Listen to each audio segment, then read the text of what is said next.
గురుభ్యో నమః. నా క్రిందటి వీడియోలో 3వ శ్లోకం యొక్క విపుల భావాన్ని తెలియజేస్తున్న అంతర్భాగంగా మొదటి 3 పాదాల యొక్క విపుల భావాన్ని మనం గ్రహించాం.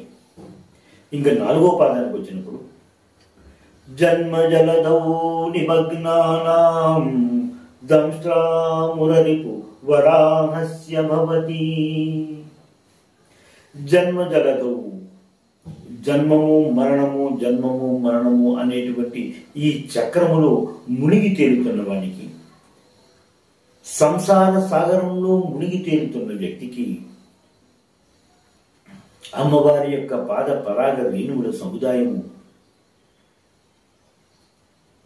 సముద్ర గర్భంలో మునిగినటువంటి భూమిని వరాహావతారంలో తన దంతకములతో ఏ విధముగా అయితే బయటికి తీసాడో అతను కూడా ఆ విధంగా బయటికి వచ్చి ఉద్ధరించబడతాడు అనే విషయాన్ని ఈ శ్లోకంలో శంకర భగవత్పాదులు తెలియజేశారు. ఇప్పటిదాకా మనము ఈ శ్లోకంలోని 4 పాదాలని విడివిడిగా మనం ఒకసారి విపుల భావంగా గ్రహించాం. 4 పాదాలని ఒకేసారిగానే మనం చూస్తే అమ్మవారి కరుణ వలన అజ్ఞానవంతుడు జ్ఞానవంతుడవుతాడు, అతనిలో చైతన్యం వస్తుంది,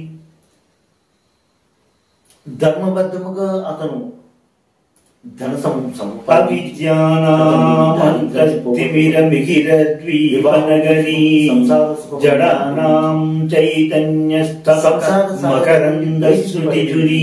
బయటికి పడి దరిద్రానాం చింతామణి గుణనికా జన్మ జనదౌ నిమగ్నానాం దంష్ట్రామురరిపు వరాహస్య భవతి.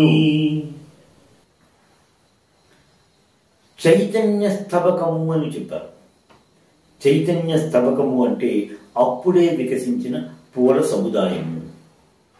అప్పుడే వికసించిన పూల గురించి ప్రస్తావిస్తూ శంకర భగవత్పాదులు మనలో ఉన్నటువంటి మూలాధారము, స్వాధిష్టానము, మణిపూరకము మొదలైనటువంటి చక్రాలను గురించి చెప్పి, అక్కడ చక్రాలు కావు, అక్కడ ఉన్నవి పుష్పములు లాంటివి, అక్కడ వాటికి రేకులు ఉంటాయి అనేటువంటి విషయాన్ని ప్రతిపాదిస్తూ, అక్కడ ఉన్నటువంటి పుష్పములు వికసిస్తాయి, రేకులు విప్పుకుంటాయి అని తెలియజేసి మనలో ఉన్నటువంటి చక్రములు చైతన్యవంతం అవుతాయి అనే విషయాన్ని తెలియజేసినట్టుగా మనం గ్రహిస్తాం.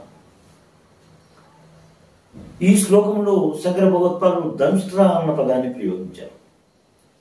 దంష్ట్రా అంటే వరాహకుని దంష్ట్రము అనగా వరాహకుని దంతకములు ఎలా ఉంటాయో ఒక వృత్తములో చిన్న భాగముగా మనకు కనిపిస్తూ ఉంటుంది. అంటే శుక్లపక్ష తదియ నాటి చంద్రుడి రూపంలో ఉంటాయి అన్న. సౌందర్య లహరిలోని 3వ శ్లోకంలో 3వ తిథి అయినటువంటి తదియ నాటి దంతకములను తీసుకుంటూ 3వ అవతారమైనటువంటి వరాహ అవతారం గురించి ప్రస్తావించడం శంకర భగవత్పాదులైనటువంటి ప్రాజ్ఞులైన కవులకి అది సమర్థవంతంగా కనిపిస్తూ ఉంటుంది.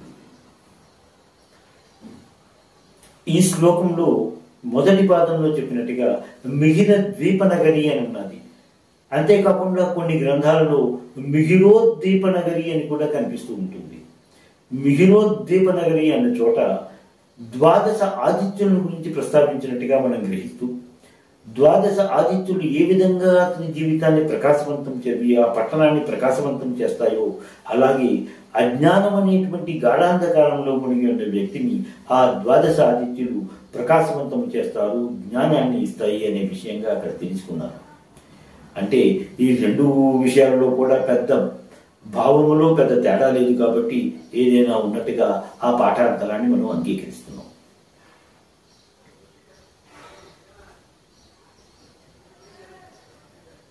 ఈ శ్లోకములో శంకర భగవత్పాదులు ధర్మార్థ కామ మోక్షములను మనకి ప్రసాదిస్తుంది అనే విషయంగా తెలియజేశారు. మన వేదములన్నీ కూడా ధర్మార్థ కామ మోక్షముల గురించే చెబుతూ ఉంటాయి. మన వేదములలో సామవేదము, ఋగ్వేదము ఆ అని అక్షరంతో ప్రారంభమవుతాయి. అజర్వణ వేదము అధర్వణ వేదము రెండూ కూడా ఈ అనే అక్షరంతో ప్రారంభమవుతాయి. ఆ అనే అక్షరానికి ఈ అనే అక్షరానికి గుణసంధి చేసుకుంటే ఏ అనే అక్షరం వస్తుంది. మరలా ఈ ఏ అనే అక్షరానికి ఈ అనే అక్షరానికి వృద్ధి సంధి చేస్తే ఐ అనేటువంటిది వస్తుంది. ఈ ఐకి పూర్ణ బిందువు పొందని మనం తీసుకున్నప్పుడు ఐం కారణంగా అనే ఐం అనేటువంటి బీజాక్షరంగా అది వస్తూ ఉంటుంది. ఈ శ్లోకంలో శంకర భగవత్పాదులు ఐం అనే బీజాక్షరాన్ని వాగ్భవ బీజముగా, కామరాజ మంత్రంలోని ముఖ్య బీజముగా కూడా ప్రతిపాదిస్తూ ఈ ఐ అనే బీజాక్షరాన్ని ఈ శ్లోకంలో నిబిడీకృతం చేసినట్టుగా మనం గ్రహిస్తాం.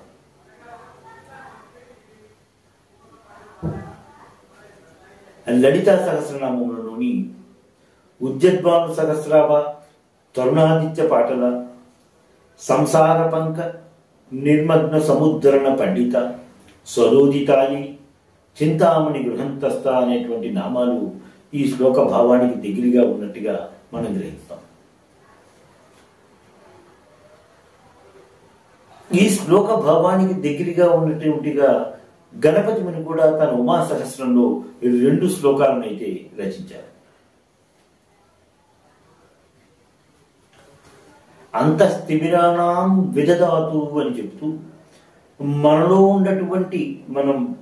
ఉన్నటువంటి చీకట్లను అమ్మవారి నవ్వు పారద్రోడుతుంది అనే విషయంగా అక్కడ గణపతిని తన ఉమాసహస్రంలో తెలియజేస్తూ మరో శ్లోకంలో యాదేవి దేవసరణి భవమగ్న దుర్గా వైరోచనీతి కలిత తపసా జ్వలంతి అన్నారు.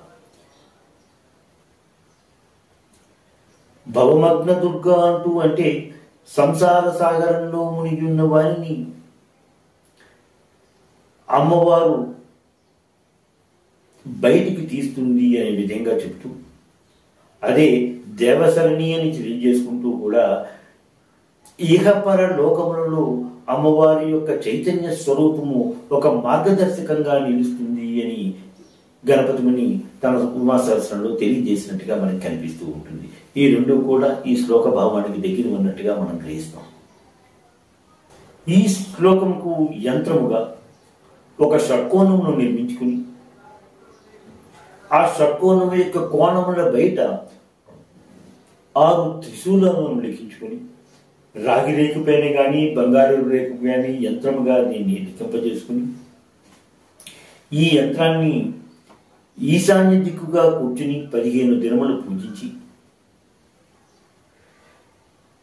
ప్రతిరోజు ఈ శ్లోకమును 1000 పర్యాయములు పారాయణగా చేసి ప్రతిరోజు మినపగారెలను నైవేద్యముగా ప్రసాదించి 15 రోజులు పూర్తి అయిన తర్వాత ఈ యంత్రాన్ని కంఠమున ధరించిన వారికి సకల విద్యా ప్రాప్తి, సకల వేదములందు జ్ఞానము కలుగుతుంది అనే విషయాన్ని తెలియజేసుకున్నారు యంత్రశాస్త్ర నిపుణులు. ఈ శ్లోకంలో ఎవరు చేస్తారు అనే విషయాన్ని ఎక్కడా ప్రతిపాదించలేదు. అంటే 2వ శ్లోకానికి అనుసంధానంగా ఈ శ్లోకాన్ని స్వీకరించి అమ్మవారి యొక్క పాద పరాగ రేణువులు లేక అమ్మవారి పాద పద్మములే మనకి ధర్మార్థ కామ మోక్షములను ప్రతిపాదిస్తాయి అనే విధంగా మనం అర్థం చేసుకుంటాం. అంతేకాకుండా అప్పుడే ఉదయిస్తున్న సూర్యుడు గురించి శంకర భగవత్పాదులు మొదటి పాదంలో చెప్తారు.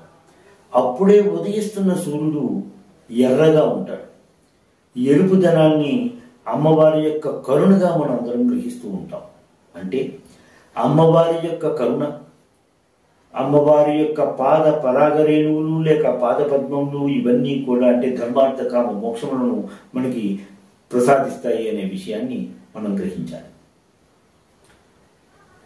ఈ శ్లోకంలో అమ్మవారి యొక్క విరాట్ స్వరూపాన్ని ధ్యానం చేస్తూ అమ్మవారి పాద పరాగ రేణువులే ఇంతటి ప్రభావవంతమైతే అమ్మవారి యొక్క విరాట్ స్వరూపము ఇంకా మనకి ఎటువంటి విషయాలను ఎటువంటి కరుణను మనపై కురిపిస్తుంది అన్న విషయాన్ని జ్ఞాపకం చేసుకుంటూ ఈ శ్లోకం యొక్క విపుల భావాన్ని నేను ముగిస్తున్నాను. మరొక వీడియో ద్వారా మరొక శ్లోకంతో, అంటే 4వ శ్లోకంతో మీ ముందుకు వస్తాను.